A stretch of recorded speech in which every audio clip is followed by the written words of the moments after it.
Dr. Olga, thank you so much for being here again. It's so nice to be here with you, and thank you so much for inviting me to your podcast. Well, I will link in the show notes at wellnessmama.fm to our previous episodes. We've gotten to do several together, and I've gotten to work with you personally as well, which I'm very grateful for.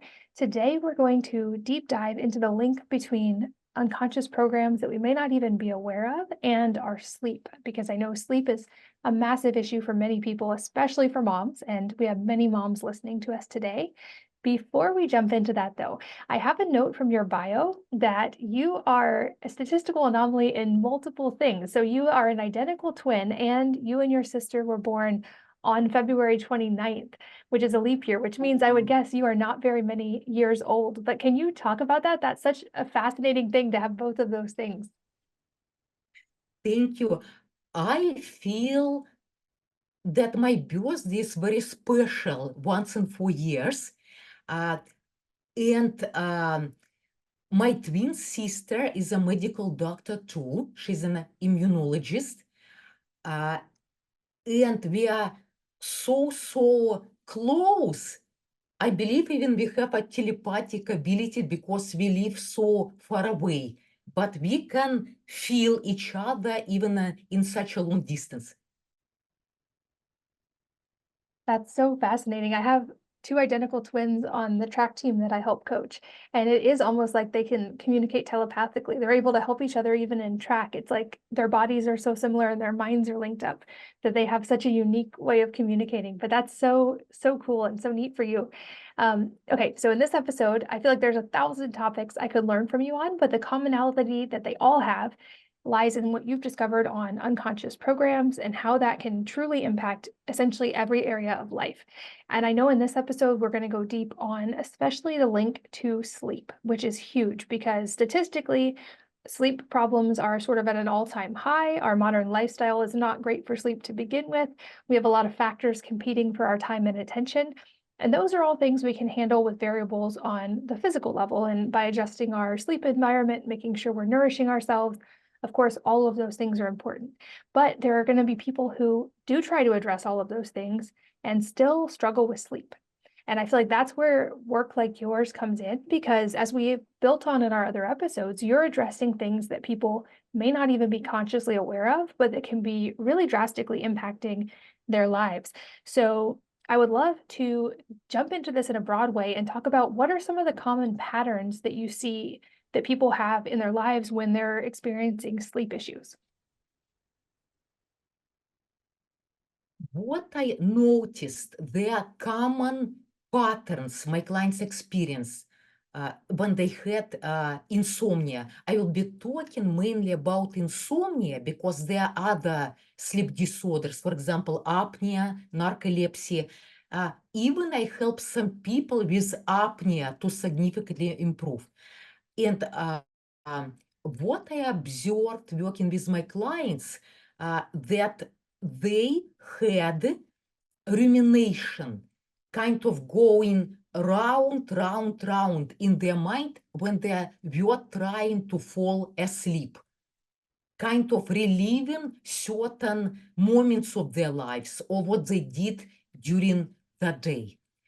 Also, they have mental restlessness, and rumination can be a part of that, and it can be much more.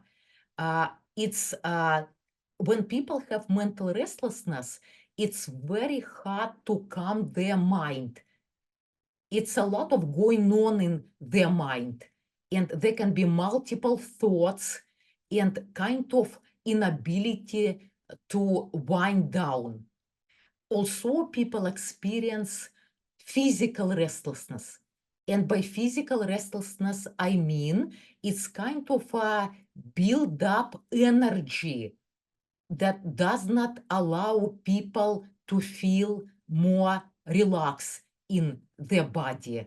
And some people even experience movements that can even lead to restless leg syndrome or restless arm syndrome. And they feel uncomfortable either in their legs or arms, and they toss and turn.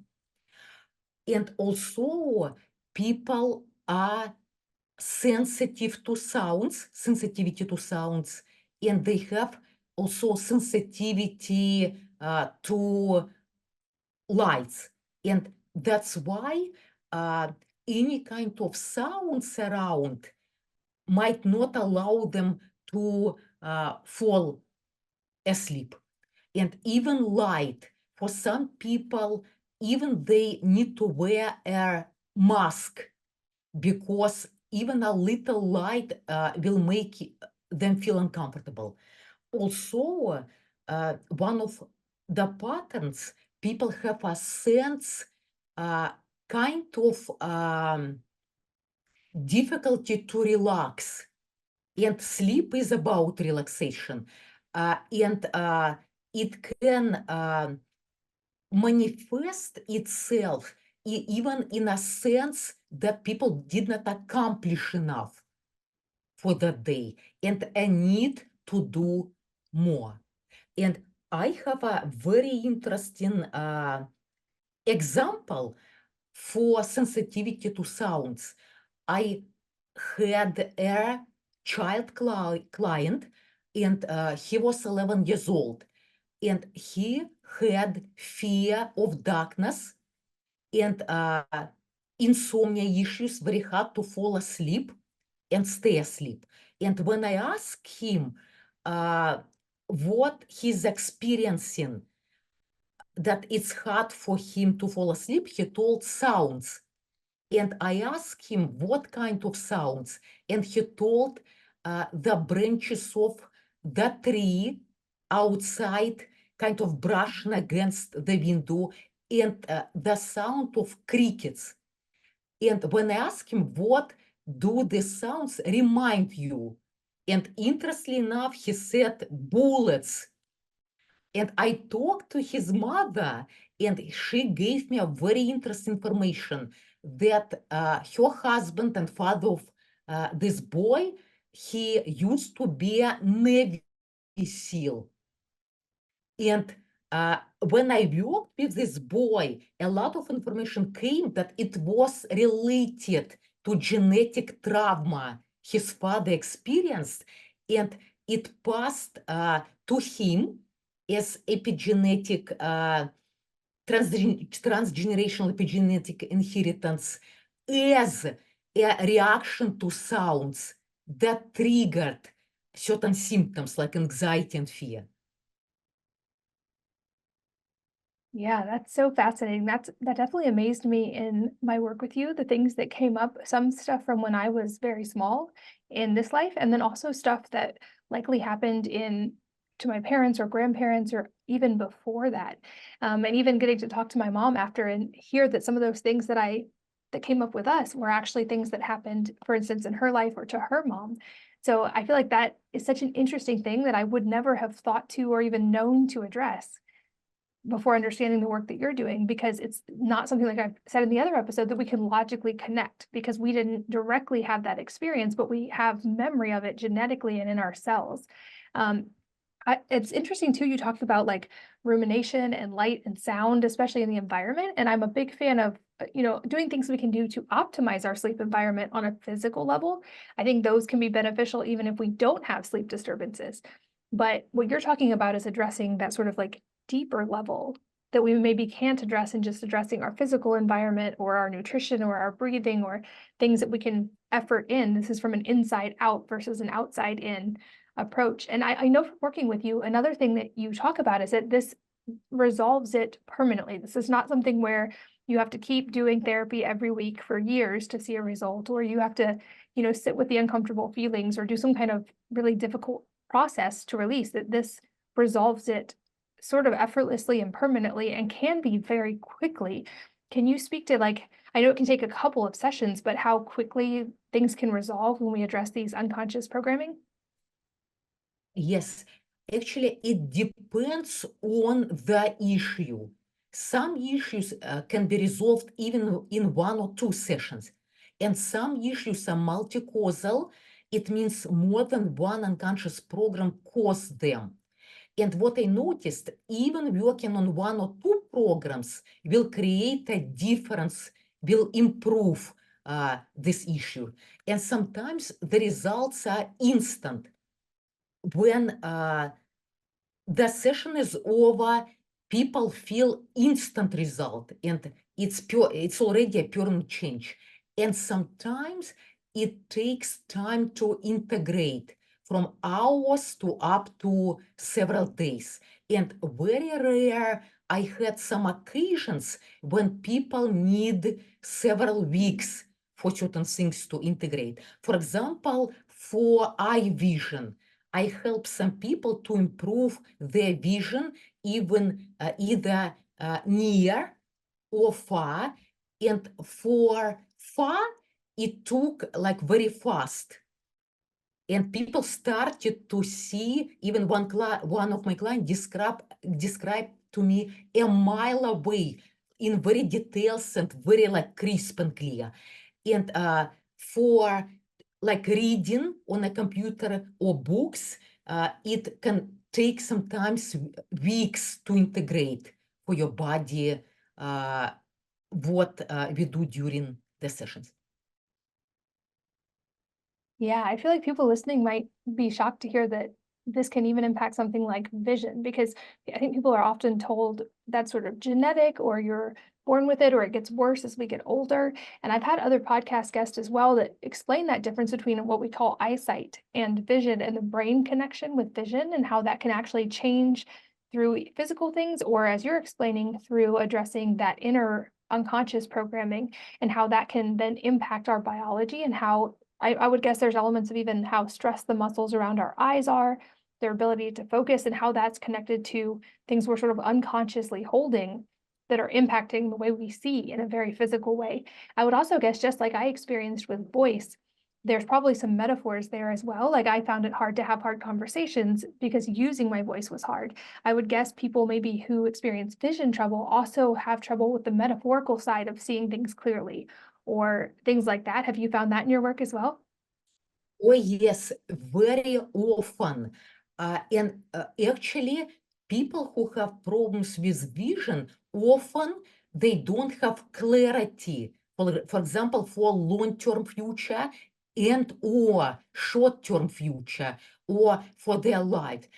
And also what you mentioned, when people say, or it passed genetically, certain health issues, or if their parents or grandparents had vision problems. And what I believe, it is all related to unresolved trauma that happened genetically and created changes in systems, in the nervous system, and how brain translate signals from eyes or what ears receive. And that's why it's kind of mistranslation. And it could, what I believe, it can be passed in DNA, and some people experience it. And that's why working on the unconscious programs that are formed as a result of trauma, genetic or womb and or early childhood, can improve or resolve this issue. So it seems like the unresolved issues are a big piece of this. Are there any other things you found from working with clients that people can do specifically to address the sleep side? Yes. First of all, the results will be permanent and fast, like we talked before, when you address whatever is the root cause, unresolved trauma, and work on the unconscious programs that were formed as a result of that. And also, there are other things what you can do, certain techniques and certain things. Actually, on my website, on the resources page, I have audios. One of them, it's specifically for sleep.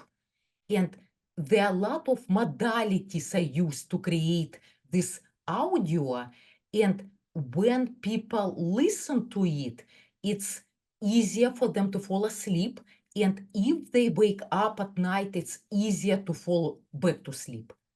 Also, there are some powerful techniques what people can use when they have problems to fall asleep, for example, at night. And as an example, it is depend what people experience. If people have rumination, like their mind going round, there is a very powerful visualization they can do. Uh, what you can do, it's get a sense what's going on in your mind. And imagine if this, whatever creates rumination, if there is a spin, to what direction it would be spinning in your mind. And after you identify it, imagine that you change the spin, it will spin opposite direction slowly. And you can imagine for a while this technique. And in this case, my clients reported that that rumination significantly decreased, or some people even didn't experience it. There is another technique I can share. I created, it calls instant sleep technique. And to do this technique, you can do it before bedtime when you're already lying down in bed. Just make yourself comfortable. Be sure your legs and arms are not crossed. And after, please say to yourself, you can do it in silent or loud, my intention is to be peaceful and sleepy. And the next step, please put your hands under your collarbones and press them and start massaging like more deeply in circular motion. And after that, the next step is start breathing more deeply and slowly, and still doing that deep pressure massage for these acupressure points. And after that, imagine if it was a color that would represent being peaceful and sleepy, for example, blue or green or lavender. Imagine this color is surrounding you, and imagine breathing this color. And when you exhale, imagine this energy in this color going from the top of your head down to the bottom of your feet and relaxing everything down. And you can repeat all of this steps. And I'll make sure I put links to your resources page and also to your website where people can find you. Are there things people can do on their own ahead of time or in general in their life that can help address some of these things as well, and or before working with you to sort of become more ready for that work? Yes, and if you would like, I can send to you that technique. You can share too, because it's not on my website. That would be great.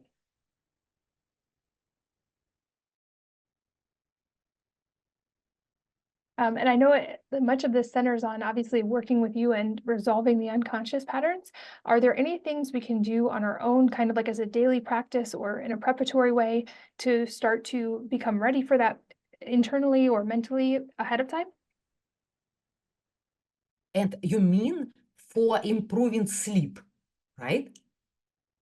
Yes, for improving sleep, or if someone was going to work with you for any kind of unconscious program to like become ready for that work. To get ready for this work. Actually, people do not need to do anything to get ready for this work, because all the information will come during the session, and it will come from your drawing.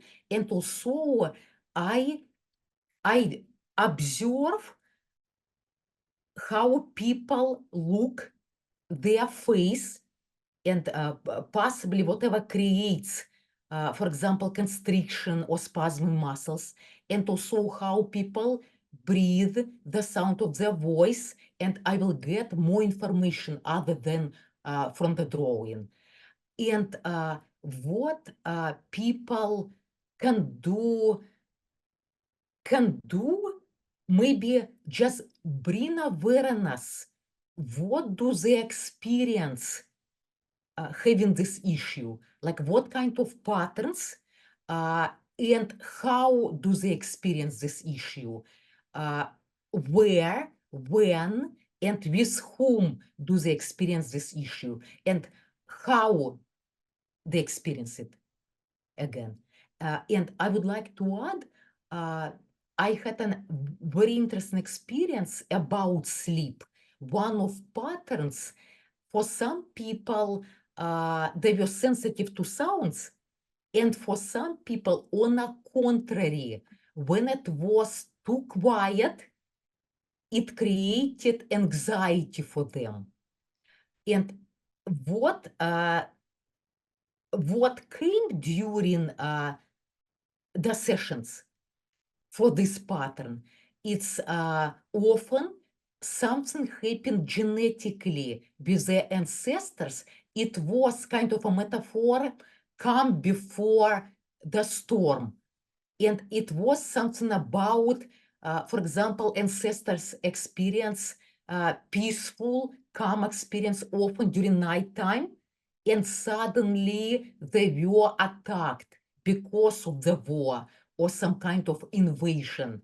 And it created imprints that it's not safe if it's peaceful and calm, something bad is coming. Isn't it interesting, Katie? That is very interesting. Yeah. And I've heard of that with people who, for instance, always want to have the TV on when they're sleeping, or they want to have something, some kind of noise machine or something. Yes, it's, I believe, for this reason. That makes sense. And I would guess there might be people wondering how they can work with you and start addressing their own unconscious programs. So I'll put links in the show notes, of course, but where can people find you and work with you? They can look at my website, drolga.com. It is just an abbreviation, dr, my first name, .com. And there are some videos, people can understand how this methodology works. I did some podcasts and also webinars with my clients. And my clients shared what they experience and how fast it works. Amazing. Well, I will, like I said, put all of those links in the show notes, as well as to your social links and the resources that you have available. I know that this is very much heart-centered work for you, and that you have such a passion and a purpose for helping people. And I appreciate you spending even more time with us in this episode and in our past episodes together and sharing your work. And I'm deeply grateful for the work we got to do personally as well. So Dr. Olga, thank you so much for being here. Thank you, Katie. And thank you, as always, for listening and sharing your most valuable resources, your time, your energy, and your attention with us today. We're both so grateful that you did, and I hope that you will join me again on the next episode of the Wellness Mama podcast.